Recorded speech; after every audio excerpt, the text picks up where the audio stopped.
ಮಂಡ್ಯದಲ್ಲಿ ಮಾಜಿ ಸಿಎಂ ಎಚ್ಡಿಕೆಗೆ ಸೋಲಿನ ರುಚಿ. ಸುಮಾ ಸೈಡ್ ಕೊಟ್ಟರು ಜನ ಗೇಟ್ ಪಾಸ್ ಕೊಡ್ತಾರ. ಮಂಡ್ಯ ಪಾಲಿಟಿಕ್ಸ್ ಇಡೀ ಇಂಡಿಯಾನೇ ತಿರುಗಿ ನೋಡುವಂತೆ ಮಾಡ್ತಾ.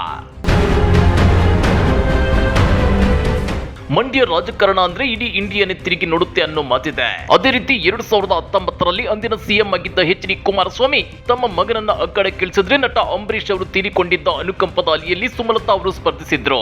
ಆ ಜಿದ್ದಿನ ಹೋರಾಟದಲ್ಲಿ ಕೊನೆಗೆ ಸುಮಲತಾ ಗೆದ್ದು ಬಿದ್ದಿದ್ರು. ಇದರಿಂದ ಅಂದಿನ ಸಿಎಂ ಎಚ್.ಡಿ. ಕುಮಾರಸ್ವಾಮಿ ಅವರ ಮೀಸೆ ಮಣ್ಣಾಗಿತ್ತು.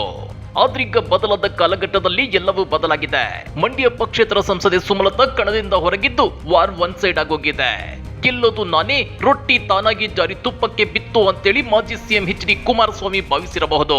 ಆದ್ರೆ ಸುಮಲತಾ ಸೈಡ್ ಕೊಟ್ರು ಮಂಡ್ಯ ಜನ ಎಚ್.ಡಿ. ಕುಮಾರಸ್ವಾಮಿ ಅವರಿಗೆ ಗೇಟ್ ಪಾಸ್ ಕೊಡ್ತಾರಾ ಅನ್ನೋ ಅನುಮಾನ ಇದೀಗ ದುತ್ತಂತ ಎದ್ದು ಕೂತಿದೆ. ಹಾಗಾದ್ರೆ ಮಂಡ್ಯದಲ್ಲಿ ಮಾಜಿ ಸಿಎಂ ಎಚ್.ಡಿ. ಕುಮಾರಸ್ವಾಮಿ ಅವರಿಗೆ ಸೋಲಿನ ಭೀತಿ ಶುರುವಾಗಿರೋದಕ್ಕೆ ಗೊತ್ತಾ? ಅದನ್ನ ಡೀಟೇಲ್ ಆಗಿ ತೋರಿಸ್ತೀವಿ. ಆದ್ರೆ ಅದಕ್ಕಿಂತ ಮೊದಲು ನಮ್ಮ ಚಾನಲ್ ಅನ್ನು ಸಬ್ಸ್ಕ್ರೈಬ್ ಮಾಡ್ಕೊಳ್ಳಿ. ಹಾಗೇನೆ ಪಕ್ಕದಲ್ಲಿರೋ ಬೆಲ್ ಬಟನ್ ಅನ್ನು ಪ್ರೆಸ್ ಮಾಡಿ. ಮಂಡ್ಯ ಈ ಹಿಂದೆ ಜೆಡಿಎಸ್ನ ಭದ್ರಕೋಟೆಯಾಗಿತ್ತು.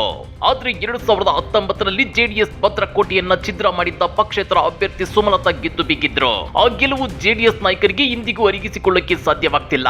ಅಂತದ್ದೊಂದು ಆಘಾತವನ್ನ ಸುಮಲತಾ ಕಳೆದ ಲೋಕಸಭಾ ಚುನಾವಣೆಯಲ್ಲಿ ಕೊಟ್ಟಿದ್ರು. ಹೀಗಾಗಿ ಮಂಡ್ಯವನ್ನ ಮತ್ತೆ ಜೆಡಿಎಸ್ ತೆಕ್ಕೆಗೆ ತಗೋಬೇಕು ಅಂತಾನೆ ಎಚ್.ಡಿ. ಕುಮಾರಸ್ವಾಮಿ ಬಿಜೆಪಿ ಜೊತೆ ಲೋಕಸಭಾ ಚುನಾವಣಾ ದೋಸ್ತಿ ಕುದುರಿಸಿಕೊಂಡಿರೋದು. ನಿಮ್ಗೆ ಗೊತ್ತಿರಲಿ, ಜೆಡಿಎಸ್ ಬಿಜೆಪಿ ಜೊತೆ ದೋಸ್ತಿ ಮಾಡ್ಕೊಂಡಿಲ್ಲ ಅಂದ್ರೂ ಒಂದೆರಡು ಸೀಟು ಗೆಲ್ಲೋದು ಗ್ಯಾರಂಟಿ ಇತ್ತು. ಆದ್ರೀಗ ದೋಸ್ತಿ ಮಾಡ್ಕೊಂಡಿರೋ ಜೆಡಿಎಸ್ಗೆ ಸಿಕ್ಕಿರೋದು ಎಷ್ಟು ಕ್ಷೇತ್ರದ ಟಿಕೆಟ್? ಕೇವಲ 3. ಹಾಸನ ಹೆಂಗಿದ್ರು ಜೆಡಿಎಸ್ ತೆಕ್ಕೆಯಲ್ಲಿತ್ತು. ಈಗ ಮಂಡ್ಯದ ಜೊತೆಗೆ ಕೋಲಾರ ಟಿಕೆಟ್ ಜೆಡಿಎಸ್ಗೆ ಸಿಕ್ಕಿದೆ.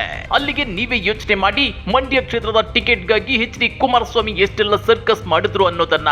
ಹೀಗೆ ವ್ಯವಸ್ಥಿತವಾಗಿ ಬಿಜೆಪಿ ಜೊತೆ ದೋಸ್ತಿ ಕುದುರಿಸಿಕೊಂಡಿದ್ದ ಎಚ್.ಡಿ. ಕುಮಾರಸ್ವಾಮಿ ಸುಮಲತಾ ಅವರ ಜೊತೆ ಸಂಘರ್ಷಕ್ಕಿಳಿಯದೆ ಸಲೀಸಾಗಿ ಅವರನ್ನ ಅಕ್ಕಡಕ್ಕಿಳಿಯದಂತೆ ನೋಡಿಕೊಂಡಿದ್ರು. ಆದ್ರೆ ಸಂಸದ ಸುಮಲತಾ ಸೈಡ್ ಕೊಟ್ರು ಮಾಜಿ ಸಿಎಂ ಎಚ್.ಡಿ. ಕುಮಾರಸ್ವಾಮಿ ಅವರಿಗೆ ಇದೀಗ ಬರಿಸಿಡಲು ಬಡಿಯುವಂತ ಸುದ್ದಿ ಸಾಮಾಜಿಕ ಜಾಲತಾಣಗಳಲ್ಲಿ ಹರಿದಾಡ್ತಿದೆ. ಅದುವೇ ಮಂಡ್ಯ ಜಾತಿ ಲೆಕ್ಕಾಚಾರ ಇದೆ. ಇದೊಂದೇ ಜಾತಿ ಲೆಕ್ಕಾಚಾರದ ಫೋಟೋ ನೋಡಿ ದಳಪತಿಗಳ ಎದೆಯಲ್ಲಿ ಅವಲಕ್ಕಿ ಕುಟ್ಟುವಂತೆ ಮಾಡ್ತಿರೋದು. ದಳಪತಿಗಳು ಬಿಜೆಪಿ ಜೊತೆ ಕೈ ಜೋಡಿಸಿದ್ದರಿಂದ ಇಷ್ಟು ದಿನ ಜೆಡಿಎಸ್ ಬೆನ್ನಿಗಿದ್ದ ಅಹಿಂದ ಮತಗಳು ಇದೀಗ ಕಾಂಗ್ರೆಸ್ ಬೆನ್ನಿಗೆ ಸಾಲಿಡ್ ಆಗಿ ಬಂದು ನಿಂತಿವೆ. ಆ ಮೂಲಕ ಕಾಂಗ್ರೆಸ್ ಅಭ್ಯರ್ಥಿ ಸ್ಟಾರ್ ಚಂದ್ರು ಎಚ್.ಡಿ.ಕೆಗಿಂತ ಹೆಚ್ಚು ಮತಗಳನ್ನು ಪಡೆದು ಸುಲಭವಾಗಿ ಗೆಲ್ತಾರೆ ಅನ್ನೋ ಸುದ್ದಿ ಇದೀಗ ಸೋಷಿಯಲ್ ಮೀಡಿಯಾದಲ್ಲಿ ಸಿಕ್ಕಾಪಟ್ಟೆ ಸದ್ದು ಮಾಡ್ತಿದೆ. ಅದು ಹೇಗೆ ಅಂದ್ರ ಅದನ್ನ ಒಂದ್ ಸ್ವಲ್ಪ ಡೀಟೇಲ್ ಆಗಿ ತೋರಿಸ್ತೀವಿ ನೋಡಿ. ಸಾಮಾಜಿಕ ಮಾಧ್ಯಮಗಳಲ್ಲಿ ವೈರಲ್ ಆಗ್ತಿರೋ ಪಟ್ಟಿಯ ಪ್ರಕಾರ ಮಂಡ್ಯ ಲೋಕಸಭಾ ಕ್ಷೇತ್ರದಲ್ಲಿ 7,89,420 ಒಕ್ಕಲಿಗ ಮತದಾರರಿದ್ದಾರೆ. ಇವರಲ್ಲಿ 75% ಮತದಾನ ನಡೆದರೆ 5,92,065 ಮತಗಳಾಗುತ್ತವೆ. ಇದರಲ್ಲಿ ಎಚ್.ಡಿ. ಕುಮಾರಸ್ವಾಮಿ ಅವರಿಗೆ 70% ಮತಗಳು ಹೋಗುತ್ತವೆ. ಅಂದ್ರೆ 4,14,446 ಮತಗಳು ಸೇರುತ್ತವೆ. ಉಳಿದ 30% ಅಂದ್ರೆ 1,77,620 ಮತಗಳು ಸ್ಟಾರ್ ಚಂದ್ರು ಅವರಿಗೆ ಸೇರಲಿವೆ.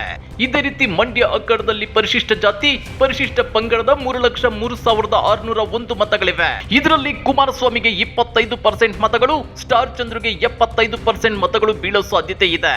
ಇದೇ ರೀತಿ ಮಂಡ್ಯ ಅಖಾಡದಲ್ಲಿ ಲಿಂಗಾಯತರ 60% ಮತಗಳನ್ನ ಎಚ್.ಡಿ.ಕೆ ಸೆಳೆದ್ರೆ ಬ್ರಾಹ್ಮಣರ 90% ಮತಗಳನ್ನ ಸೆಳೆಯಬಹುದು. ಆದ್ರೆ ಮಂಡ್ಯದಲ್ಲಿ 1,21,145 ಮುಸ್ಲಿಂ ಮತಗಳಿದ್ದು ಇದರಲ್ಲಿ 95% ಮತಗಳು ಸ್ಟಾರ್ ಚಂದ್ರು ಬೆನ್ನಿಗೆ ನಿಂತಿವೆ. ಅದೇ ರೀತಿ ಕುರುಬ, ಗಂಗಾ ಮತಸ್ಥರ ಮತಗಳು 80% ಸ್ಟಾರ್ ಚಂದ್ರು ಪಾಲಾಗೋ ಸಾಧ್ಯತೆ ಇದೆ. ಹೀಗೆ ಒಟ್ಟಾರೆ ಮಂಡ್ಯ ಲೋಕಸಭಾ ಕ್ಷೇತ್ರದ ಜಾತಿ ಲೆಕ್ಕಾಚಾರವನ್ನು ನೋಡಿದ್ರೆ ಕೆಲವೇ ಸಾವಿರ ಮತಗಳ ಅಂತರದಿಂದ ಕಾಂಗ್ರೆಸ್ ಅಭ್ಯರ್ಥಿ ಸ್ಟಾರ್ ಚಂದ್ರು ಗೆಲ್ತಾರೆ ಅಂತೇಳಿ ಈ ಜಾತಿ ಲೆಕ್ಕಾಚಾರದ ವರದಿ ಸೋಷಿಯಲ್ ಮೀಡಿಯಾದಲ್ಲಿ ವೈರಲ್ ಆಗ್ತಿದೆ.